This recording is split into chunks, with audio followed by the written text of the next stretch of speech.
Just this week, after you were there, after Merrick Garland was there, the Department of Justice issued a memorandum to the FBI instructing them to mobilize against parents across the country, parents of school kids, who have the temerity to show up at school boards and express their opposition to the teaching of critical race theory, a pernicious theory that divides us on racial lines, that tells school children the lie that America is fundamentally racist, that America is irredeemably racist, that all white people are racist. It spreads racial division. Many parents are understandably quite dismayed at schools that are teaching this to their children, sometimes as young as 5. And yet the Department of Justice looked at that issue and decided to label the parents objecting to this teaching as domestic terrorists. Did you participate in discussions about the memo before it was issued? Senator, I can't talk about internal deliberations. You can't talk about whether you participated in discussions about the memo? No, but what I can tell you is that the Civil Rights Division will play a role going forward.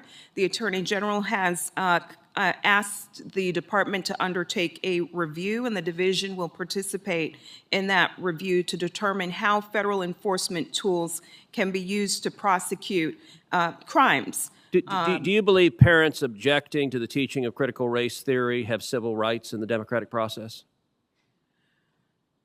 I don't follow the question, Senator. You don't understand the question whether parents objecting to critical race theory have civil rights? The First Amendment is a core value in our democracy, and I didn't say free speech. I said civil rights. School board meetings are democratic.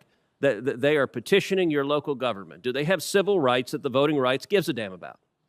Yet they have the right to express their view, to challenge the school boards, to ask. And is it beneficial for the Attorney General to label them as domestic terrorists and direct the FBI to target them? The Attorney General's memo deals with threats against public servants and says that threats against public servants are not only illegal, they run counter to our nation's core values. Do you believe parents objecting at school boards are domestic terrorists? I don't, Senator. Do you believe Antifa are domestic terrorists? I don't have a view about Antifa. Do you believe the Black Lives Matter protesters who burned shops, who firebombed police cars, who murdered police officers, do you believe they're domestic terrorists? Senator, I believe that we live in a society where people espouse different views, but what we don't want are threats. You know, Ms. Clarke, it is amazing that you're not willing to condemn people who are murdering police officers and firebombing cities because your politics aligns with them.